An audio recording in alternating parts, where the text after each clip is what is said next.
Hello, everyone. It's Ryan Scott here again. I'm the lead columnist for D3Hoops.com. And joining me is Eric Bridgeland, the head coach of the men's basketball team at Redlands University, right? We're not a University college, of we're Redlands. university. Yep. Yep. Um, so we're doing a little bit of a wrap up from last season. They had a pretty historic run and looking for another great year this year. Why don't we start, Coach? I know with the way the eligibility has been lately, we don't know who's back and who's gone. So which guys have you lost from your team last year, and who's returning for you?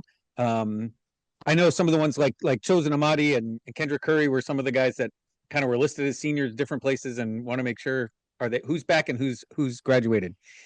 Kendrick graduated. Chosen has one more year. So really, we lost Kendrick, who's a big loss. I mean, he didn't his stats weren't fantastic, but he was kind of the trigger for everything that we were doing and an exceptional leader. But we lost a freshman and Kendrick and Nate Johnson, who was a seldom used post for us. So we returned everybody else, and we had an amazing class. So pretty excited. Chosen and Amari Ferguson, those two guys probably spearhead those things for us. But it's just nice to have returners. Last year we had 10 new players, so to have 12 returners is like a 180 from that. Well, and that's the question. There was a little shaky at the beginning of the year, right? Trying to get everybody in order and trying to get things in line. Did you expect that you'd get to where you got to at the end of the year, getting to I the mean, Elite Eight?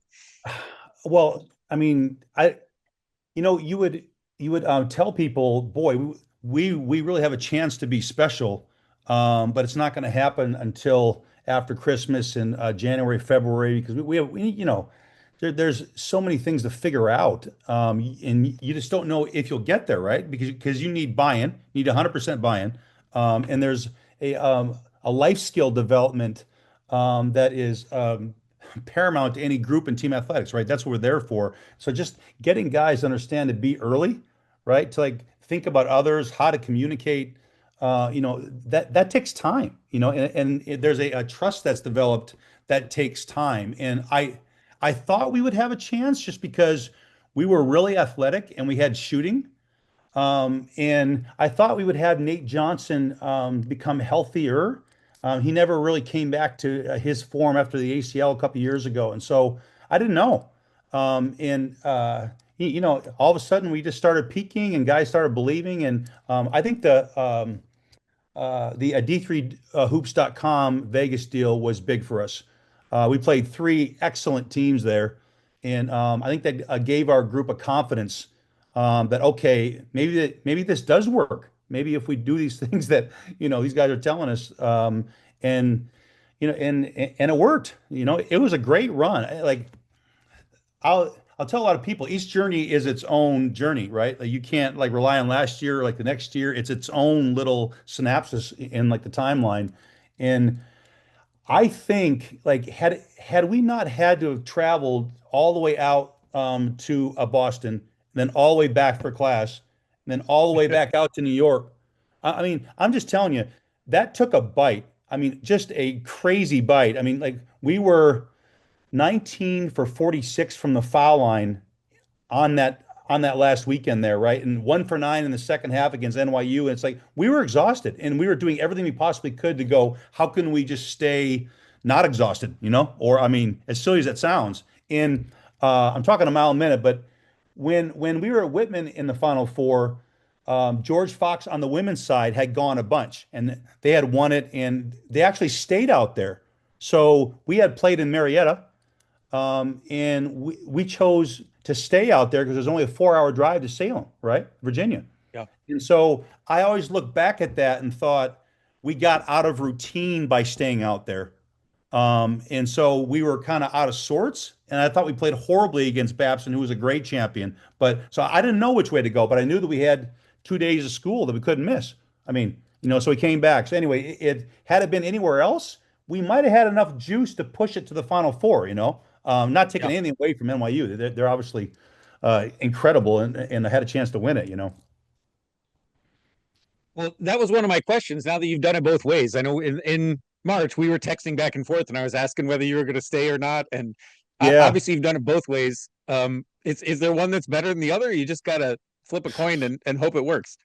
Well, I mean, it's ironic because when we stayed out there before, our son had his fifth birthday, and so I flew back on the charter plane by myself, went to his birthday, and then flew back out on the charter plane by myself to like rejoin the team, right? Because you're not missing your son's birthday. I think if I had it to do all over again, we would have stayed out there just because the travel was exceptional. That's the longest digital travel in the history of the tournament, right? And you're doing it back to Right. back weekends. So I don't know that I made the right choice there. Quite honestly, if I had to do it all over again, we would probably stay. What was that experience like getting to go to New York with the team and play at NYU, that amazing facility they've got there? It's a great crowd. How I was that? mean, Just the both those, experience part of it. yeah, both those trips were amazing. And you forget the beauty of the NCAA tournament, right? And like you never know when you're going to be back. There's no guarantees there. And you really feel great for the kids that are with you because the experience is phenomenal. And I remember talking to Kevin App at Williams, right? And going, man, you guys host your whole way to the Final Four. How is that fair? And he said to me, yeah, but we get no experience. We don't travel, because like Yeah. we like play in their backyard at Hamilton, right? So it's like the travel for us, even though you got to do it on the road from the West Coast, right? Is an exceptional experience. Our guy had never been to Boston. They had never been to New York. Those were phenomenal experiences that they'll never forget, well beyond the games, right? So, and then you talk about NYU, and you walk into their facility, and you're like, okay, this is ridiculous. Yeah, just a whole nother level above what we're used to seeing, of course. Right. And I've heard you had Tufts the first weekend with their kind of historic gym that they've got in there. They Beautiful. had to move it. I don't know if you got the whole history. They had to move it 90 degrees to face it the other way. It didn't used to be long enough for hosting NCAA tournament games. They had to redesign the whole building I had and no rotate idea. the court and everything. So yeah. It was no, I had no idea. But it was you could just feel the history there, right? I mean, there's no question that's historic, and even the smell of the gym really made you feel like, okay, this is a special deal, quite honestly. Um, Turning to this year, I know one of the things we've seen around Twitter, Derek Sangster coming in as a D1 transfer. That's happening. What can you tell us about him? I know he's at Princeton and UC Davis. Is You that know right? what? We just got really, really lucky. I mean, he was a four-star recruit out of the Bay. And he chose academics and went to Princeton and Davis. He's a classic tweener, right? And for our program, the very best players that like we can get are the ones that are positionless. And he doesn't have really a position. Is he a three? Is he a four? I don't know. But you throw him out there, and he does really positive things with the ball, right? So I think at those other two places, they tried to play him more as a big or like as a forward. And I mean, he's crazy skilled. So we're just so excited. He's got 2, maybe 3 years, right? And like, who knows? You got to play each season, by itself with the transfer portal and everything. But just a phenomenal young man and a talent. And for us, Nate Johnson graduating, even though he didn't play much, to add Derek on the perimeter and inside and just all around. I mean, he's just a player, right? He's just a really, really good player. So pretty excited about him. Well, and that also one of the luxuries that you've had at least last year at Redlands that you didn't were ever quite able to get was a really couple of good big guys, really Yeah. tall guys with a lot of length. That's kind of rounded out the style that you play there with kind of the chaos and the craziness going on. What has it meant to have a couple of really good bigs to be able to just kind of extend what you do? I would say that we don't have bigs. Bigger's not better, Ryan. Lucas Gordon was that's our big, I think you would say, but he was Yeah. he was 5'11" as a high school freshman. So he's always been a guard, and then he grew to be 6'8", and he's got a 7-foot wingspan. So he's like a giant guard running around out there, right? So I mean, he hit 2 monster threes in that Tufts game. And so, I mean, I would call him more of a forward. He can create and handle it. And Derek's a guard. He just happened to be 6'7", right? And the other thing to remember last year is we didn't have Cameron Brown, and Cameron Brown is a 6'6" guard forward that, I mean, he had games with 30 and 32 as a freshman, a couple years ago. So he's back. He broke his wrist in our first exhibition game. So, I mean, those guys are all going to add mobile length, right? Mobile and athletic length that we're really excited about because in our style, to have mobile length is very, very difficult to play against. So those three guys are going to add. Lucas is already doing that, but like Derek and Cameron Brown, Marcel is also that's another transfer that we have. The only other transfer, Marcel Hayes, and he's 6'4", long, athletic, and just as well. So, I mean, we're stacked, and it's exciting. Who knows what's going to happen? But there's enough there to, if we can bring it all together again, right? I mean, boy, pretty formidable. Well, and it seemed like, especially against MLU, obviously didn't win that game, but having guys like Lucas who could really bang in there and get some of those rebounds was really helpful. And your conference, I want to get back to the conference was so good last year. And of course, apparently, I'm the only one who stays up late to watch the games from the East Coast. But I knew that these teams were going to be really, really good, and it seems like stacked again this year. It really is a power conference that you've kind of developed out there that can stand with just about anybody. And like the second that I had left the Northwest Conference to go to the SCIAC, I mean, I've been singing that song, right? I mean, you've got tremendous programs in Calou, Claremont, Pomona, Chapman's been good. I mean, and the coaching in this conference is the best that I've ever been around, and it's made me a better coach. So I'm excited that there's other teams that will challenge us because at times at like Whitman we had a 67 game winning streak in the conference, right? And you had all, but like then you would get into the tournament and then maybe you hadn't been challenged like you needed to or seen things, and all of a sudden your season's over. So I think that our conference, especially the top half, prepares you for the tournament because they're great teams, they're great talent, and there's great coaching. So I love it, and I wouldn't trade it. And like I said, it's made me a better coach. I'm very appreciative of it. Yeah, and looking through the schedule this year, going up to Santa Cruz at the beginning of the year, do you know the other teams who are going to be there with you? We're playing Pacific Lutheran out of the Northwest Conference, and then Santa Cruz. Yeah, and then we have a few home games, and then we're going back out to Virginia. How about Well, that? that's what I was going to bring up. Another East Coast trip to get some practice in. Is that what the plan I is? mean, I just hope it's not a practice of getting drubbed. I mean, Roanoke and Hampton Sydney are as good as basketball teams as you got out there, right? But from our perspective, or from my perspective, I remember being at Whitman and we had just lost to St. Thomas in the Sweet 16, and we had a bunch of sophomores. And because of the proximity of Walla Walla, you can never like beggars can't be choosers with who you're going to schedule, right? And we Yep. were playing Marietta in Florida. We were playing Worcester at the time. They were a monster. We had all these just monster teams. And I'm like, I think we may have, or I may have ruined our chances to go to the tournament because I just really, really scheduled as tough a teams as I could. And then we went to the Final Four undefeated and played Babson, right? So it's Yeah. like ever since then, it's been our deal of just to seek out the very best teams we could possibly find because we're going to learn so much from those games. So I mean, it's not just that we're playing Mary Hardin Baylor in Vegas, and then another good team there. I don't know who yet. So we're just trying to play as many great teams as we possibly can, so we can find out about ourselves, right? I mean, we're just so looking forward to that trip. Well, and that trip, so it's a trip back to the East Coast, which I'm sure is nice to practice if if at Yeah, least the second weekend is going to be there, if not the first, right? If you get into yeah, the tournament. yeah. And then also those ODAC teams, and especially Roanoke and Hampton City, are styles you're probably not getting in California either, which should be helpful come tournament time as well.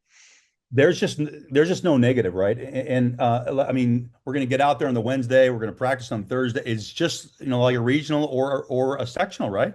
Against two amazing teams that are well coached, and so I just could not be happier that we have the opportunity to get out there to play them. And who doesn't love neutral court games? Even going to Santa Cruz, right? You're going to play PLU Yeah. on a neutral court, and then that's the tournament. That's the fun of the whole thing. So as many times as we can create that, Vegas too, right? I mean, with the D3 Hoops deal, I mean, you're playing neutral court games.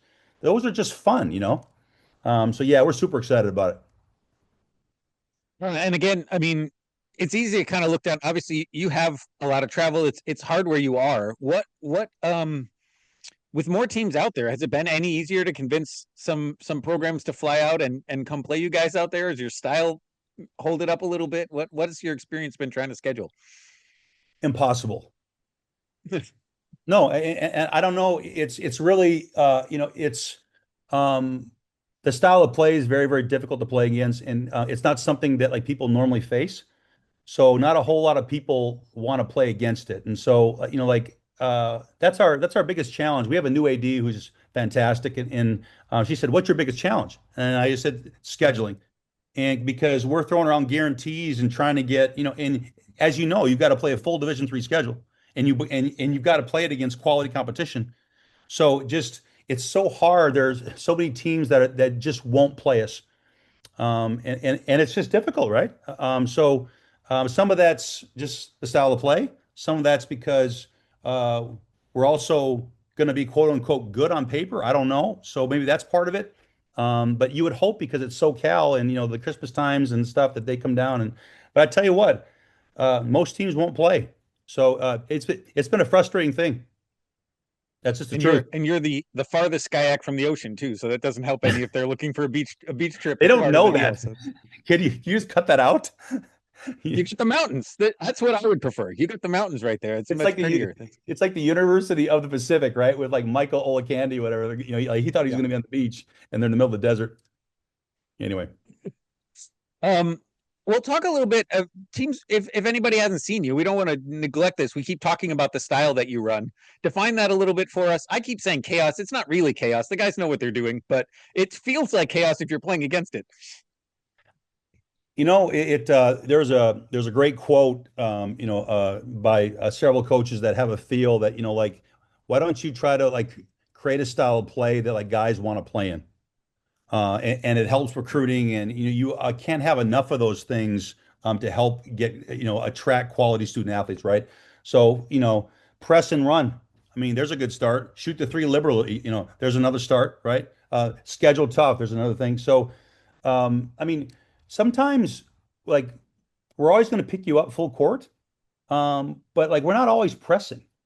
And so, but like I can't stand getting pressed. I mean, it just makes you nervous, and you're like, well, and so why not, right? And so it just depends on the team. Sometimes we're faking it, and other times it's like full throttle, right? So it just depends on the team, but part of our personality is to dictate how the game's going to be played. And so we usually have a pretty good control of how that's going to be played. And so that just helps scouting. It helps a lot of things, and our guys have a lot of confidence in it. And you mentioned the coaches in your league, and I've watched a lot of games out there, especially last year with how many good teams there were. What have you been challenged to do? Like it does seem like at first, if your first run through, they started figuring some things out and forcing your guys to do things you weren't planning on. How have you grown, and what have you kind of changed and shaped as you've been challenged by some of these coaches in that league? I don't know that it's figuring out the style. Last year, quite honestly, for the first 3 years, we never had a full roster to be able to play the way that we wanted to play, and we kept having guys go down, just like freak injuries, like Cameron Brown. One player decides not to play, and then all of a sudden we're like practicing with 8 or 9 guys in February. We play 10, 11, 12 guys. Yeah. So, I mean, last year, quite honestly, we just had enough. And like, we're going to bring in too many guys. And then like hopes to have enough that we can play the way we want to play.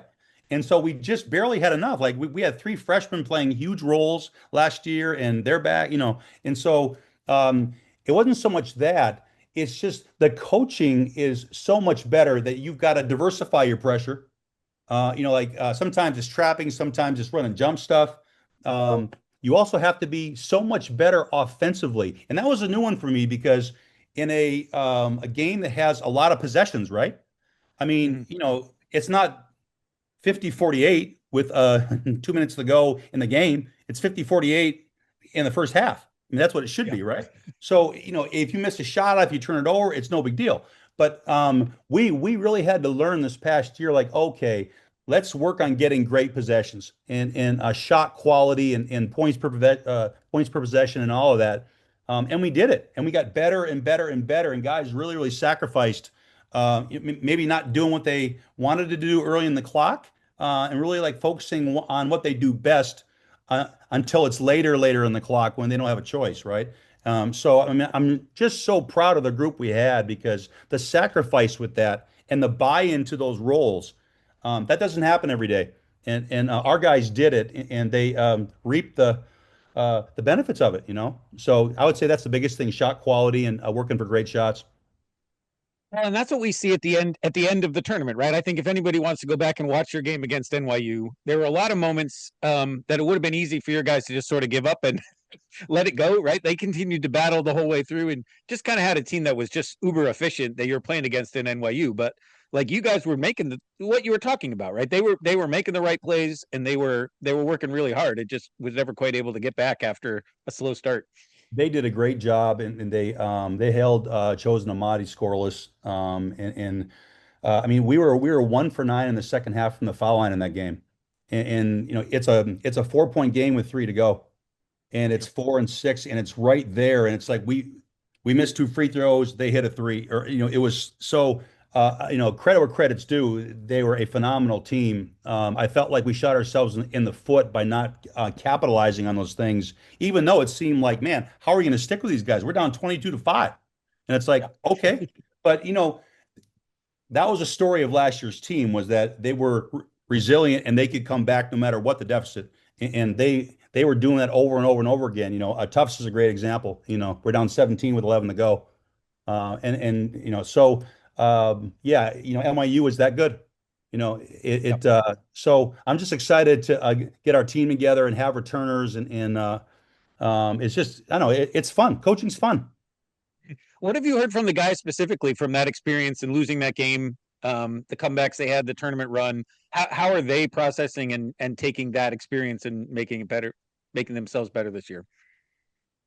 You know, we were just talking about this as a staff the other day. It can't be overstated. Um, the trust and the belief and the buy-in of what a tournament run gives you. And you never know when you're going to be back.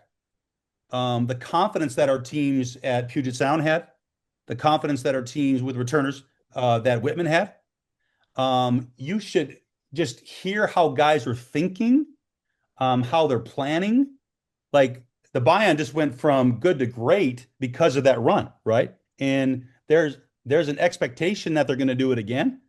And there's a thirst that goes along with that. Like, man, you know, maybe we can be the second team to make it to another Final Four since '82, or maybe even win it. I mean, you know, so there's just a confidence that brings in a thirst and a fun and a focus that you just can't get unless you make deep tournament runs. You know, and it just yeah, I mean, that's a long-winded answer, but boy, they're just confident, they're excited, and they want to try to do it, and they like believe that they can. Now, who knows if that's going to sort itself out, right? I mean, it's you know, it's a long journey, but it's so cool to hear them speak about it, and just the air of confidence that they have to a guy and to a group. I mean, you just can't generate that without making that kind of run. You just can't. And there, in my experience, right? Puget Sound, Whitman, and now Redlands, that's a whole nother leap of confidence with that. Well, thank you very much for your time. Anybody watching, if you're in the Virginia area the weekend before Christmas, Redlands will be out that way. And otherwise, you can catch them on the streams late at night when there's nothing else going on. Some Try to great catch the basketball first out on 10 the West minutes Coast. before we're behind by 50. You won't be behind by 50 because they don't score that many out there. So that's but thank you very much, Coach. And we'll look forward to watching your team this year.